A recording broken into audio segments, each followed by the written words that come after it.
तो इलाज कैसे और कहां पर दिया जाना है। बिल्कुल शरद, 2 दिनों तक लगातार मुख्यमंत्री ने मंत्रियों से 1-to-1 चर्चा भी की है, 1-to-1 करके उनके विभागों को लेकर बातचीत की है और प्रभार के जिलों को लेकर बातचीत की है। हालांकि जब भी हमने तस्वीरें देखी, सोशल डिस्टेंस टू मेंटेन वहां पर होती हुई दिखाई दी है, लेकिन उसके बाद भी इस संक्रमण का कुछ समझ नहीं आ रहा है कहाँ से कैसे किसको पहुँच रहा है। तो फिर सवाल यही कि क्या सबको अब टेस्ट कराना होगा और टीमें अब क्या सबके घर पहुँचेंगी?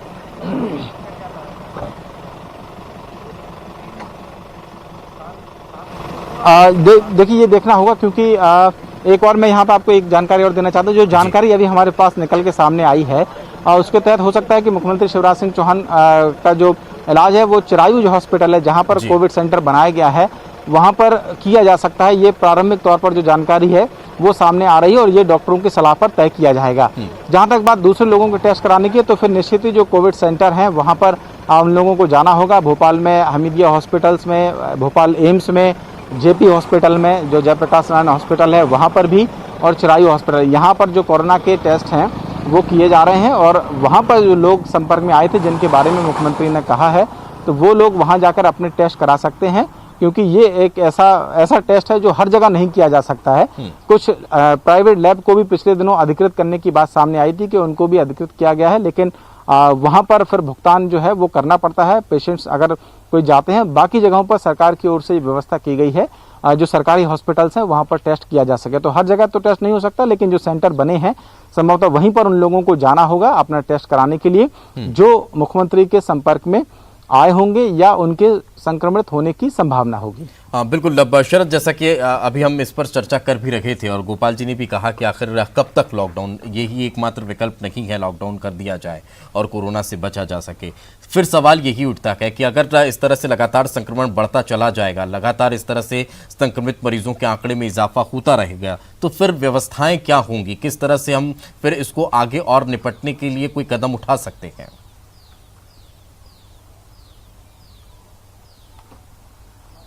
देखिए दीपेश, ये वैश्विक महामारी है। बड़े बड़े दुनिया के ऐसे देश जो बहुत सक्षम थे, जो आर्थिक तौर पर बहुत सक्षम थे, उन तक की कमर टूट गई है और वो भी इसका कोई सार्थक इलाज अब तक नहीं तलाश पाए हैं।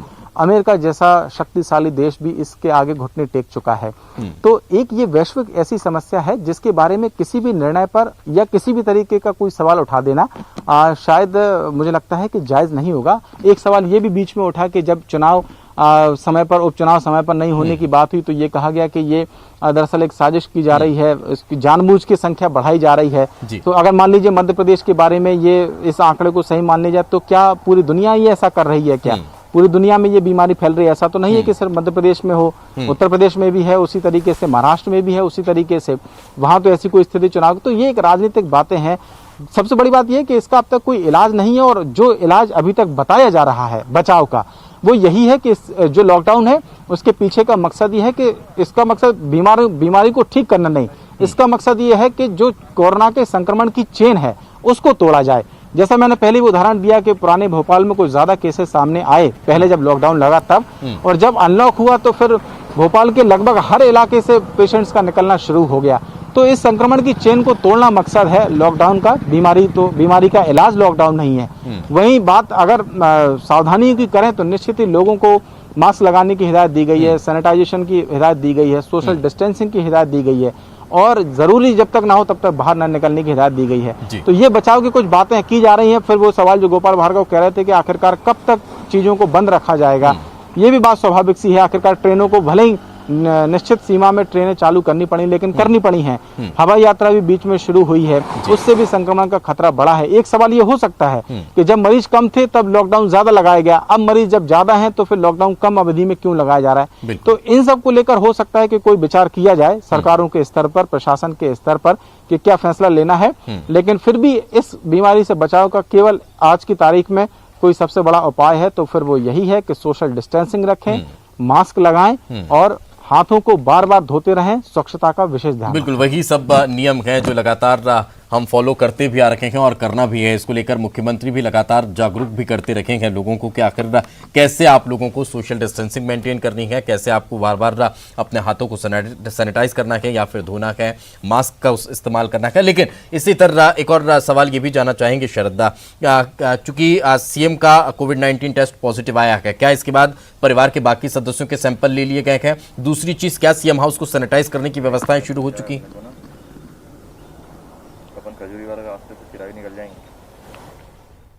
देखिए, उसकी प्रक्रिया चल रही है, क्योंकि अगर रिपोर्ट आज पॉजिटिव आई तो इसका मतलब कि मुख्यमंत्री ने पहले टेस्ट दिया होगा एक दिन पहले, और फिर उसके बाद जो रिपोर्ट आई है तब ये पता चला है कि मुख्यमंत्री शिवराज सिंह चौहान खुद ही पॉजिटिव हो गए हैं और इसकी जानकारी उन्होंने ही सार्वजनिक करी है। तो उनके ये जानकारी सार्वजनिक करने के बाद अब ये देखा जा रहा है कि उनकी कॉन्टैक्ट हिस्ट्री क्या है, वो कौन कौन से लोग हैं जो उनसे मिले थे, जो सीएम सचिवालय में होंगे या सीएम हाउस में होंगे, उनके टेस्ट तो वहां करा ही जाएंगे। लेकिन सार्वजनिक जीवन में जो लोग हैं, मतलब बाहर के जिन लोगों ने मुख्यमंत्री से मुलाकात की होगी, उनके बारे में मुख्यमंत्री ने खुद ही कहा है कि उन्हें मालूम होगा कि वो मुख्यमंत्री से मिले हैं, और अगर ऐसा है कि वो उनसे मिले हैं तो फिर वो खुद ही जाकर अपना टेस्ट करा लें। तो संभवतः अब ये टेस्ट कराने की प्रक्रिया आगे बढ़ेगी। वो विधायक, सांसद, जनप्रतिनिधि या मीडिया पर्सन्स या सामाजिक संगठनों से जुड़े हुए लोग या प्रशासनिक अधिकारी जो भी उनसे मिले होंगे, वो सब अब अपना टेस्ट करा रहे हैं और आगे भी उनकी जो प्रक्रिया है वो टेस्ट कराने की जारी रहेगी। बिल्कुल, सैनिटाइजेशन को लेकर मेरा एक सवाल था, क्या सीएम हाउस और फिर अब मंत्रालय को भी सैनिटाइज करने की क्या प्रक्रिया शुरू हो चुकी है?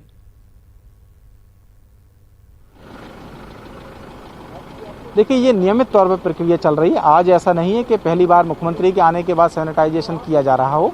सैनिटाइजेशन की प्रक्रिया नियमित तौर पर मंत्रालय में जो कर्मचारी जाते हैं या बाहर आते हैं उस दौरान में, और उस बिल्डिंग का सैनिटाइजेशन भी वक्त वक्त पर होता रहता है। और सीएम हाउस की भी जहां तक बात करें तो वहां पर भी सैनिटाइजेशन वक्त वक्त पर होता रहता है। जब शरद साथ पर एक और बड़ी अपडेट हम हमारे दर्शकों को दे देते हैं। एक और बड़ी खबर निकलकर सामने आ रही है। इंदौर से बड़ी खबर हम आपको बता देते हैं। सांसद शंकर लालवानी के भैया भाभी की भी कोरोना रिपोर्ट पॉजिटिव पाई गई है। शंकर लालवानी के घर तक भी कोरोना ने दस्तक दे दी है। सांसद के भाई और भाभी कोरोना संक्रमित हुए हैं। ये बड़ी खबर, ये बड़ा अपडेट इस वक्त हम आप तक पहुंचा रखे हैं। लगातार अब ये इस तरह की खबरें चौंकाती है कि आखिर ये संक्रमण उस लेयर तक पहुंच रहा है जहां कहीं ना कहीं उम्मीद ये जताई जा रही थी कि लगातार तमाम तरह के एहतियात बरते जा रखे हैं, हर नियमों का पालन किया जा रहा है, तो फिर शायद यहां तक ना पहुंचे। लेकिन उसके बाद भी संक्रमण पहुंचता हुआ दिखाई दे रहा है। ये इस वक्त बड़ी खबर हम आपको बता रखे हैं। सांसद है इंदौर से शंकर लालवानी, जिनके भैया भाभी की कोरोना जो रिपोर्ट है वो पॉजिटिव पाई गई है।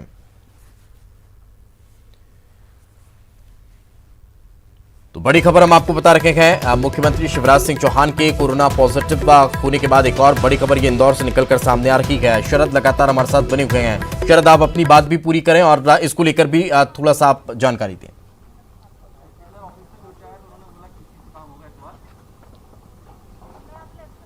बिल्कुल, देखिए, जैसा मैंने कहा कि सिर्फ मुख्यमंत्री ही नहीं, इससे पहले भी चाहे सांसद के भैया भाभी हों, उनके रिश्तेदार हों या खुद विधायक हों, वो भी इससे पहले पॉजिटिव आ चुके हैं। कांग्रेस के विधायक कुणाल चौधरी भी पॉजिटिव आए थे।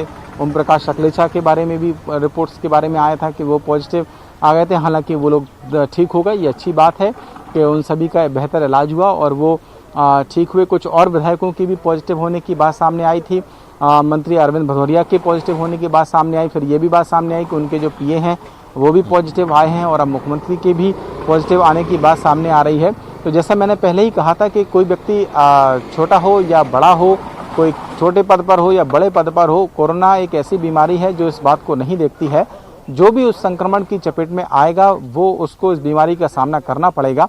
इसीलिए बचाव की बातें बार बार कही जा रही हैं, मुख्यमंत्री की ओर से भी बार बार की जा रही थी जागरूकता की बातें, लेकिन ये वो पॉजिटिव हुए हैं तो फिर निश्चित ही ये एक चिंता की बात है। और कहां से उनको संक्रमण मिला है ये भी देखने वाली बात होगी। तो ये चिंता की बात हर किसी के लिए है, हर वर्ग के लोगों के लिए है।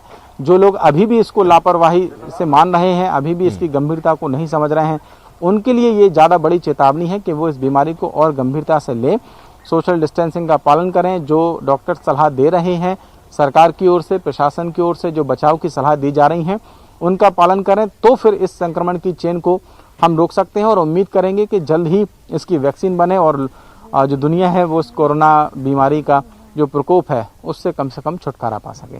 बिल्कुल। अब शरद, एक बार फिर से जरा दर्शकों को एक चीज की जानकारी दे दीजिए कि व्यवस्थाएं अब किस तरह से प्रदेश में चूंकि चलने वाली है। अब 14 दिनों तक का मुख्यमंत्री क्वारंटीन रखने वाले हैं और जैसा कि आपने बताया भी कि हो सकता है कि चिरायु उन्हें शिफ्ट किया जाए। डॉक्टर्स की टीम, अब ये डिपेंड डॉक्टर्स की टीम पर करता है कि वो क्या निर्णय लेते हैं, घर पर इलाज करना है या फिर हॉस्पिटल उन्हें शिफ्ट करना है। सवाल यही कि आखिर व्यवस्थाएं अब क्या होंगी, किस तरह से किस तरह का प्रभार दिया गया है।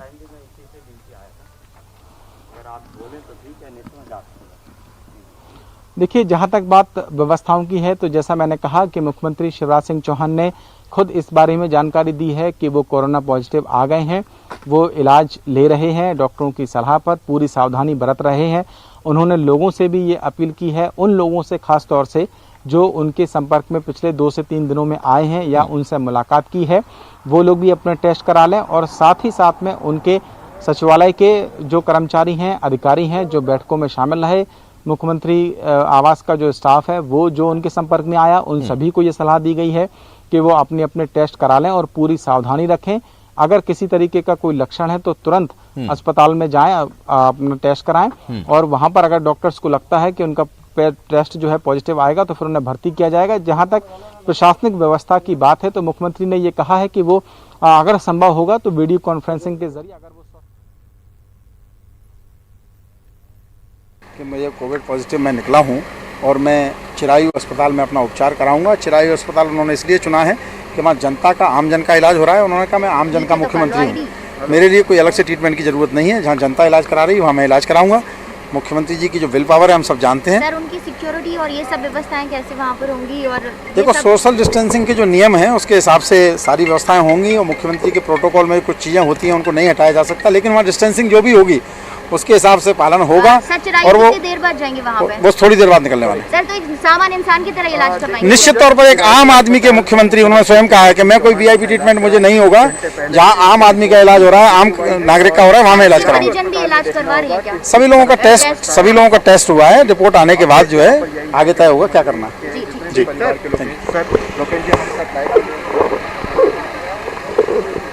हेलो। तो बीजेपी मीडिया प्रभारी इस वक्त जानकारी दे रहे थे कि मुख्यमंत्री शिवराज सिंह चौहान चिरायु अस्पताल में अपना इलाज कराएंगे और उन्होंने कहा है कि जहां आम नागरिकों का इलाज हो रहा है, जहां तमाम भोपाल वासी इलाज करा रहे हैं, मैं भी वही इलाज कराऊंगा। मेरे लिए कोई अतिरिक्त व्यवस्था करने की ज़रूरत नहीं है। वहीं पर उनका इलाज होगा। जो थोड़ी बहुत डिस्टेंसिंग की बात है वो वहाँ जिस तरह से मेंटेन हो रखी है वही होनी चाहिए, चूँकि सीएम के प्रोटोकॉल के तहत जो थोड़ा बहुत स्टाफ होता है वही, इससे अतिरिक्त वहाँ किसी दूसरे मरीज को उनके होने से परेशानी ना हो, ये भी उन्होंने स्पष्ट कर दिया है। लगातार प्रतिक्रियाएं एक के बाद एक निकलकर सामने आ रही है। सीएम के जल्द स्वस्थ होने की कामना की जा रही है। तमाम राजनेता एक के बाद एक ट्वीट करके उनके जल्द स्वस्थ होने की कामना कर भी रहे हैं। वक्त एक छोटे से ब्रेक का है, ब्रेक के बाद जल्द हाजिर होंगे।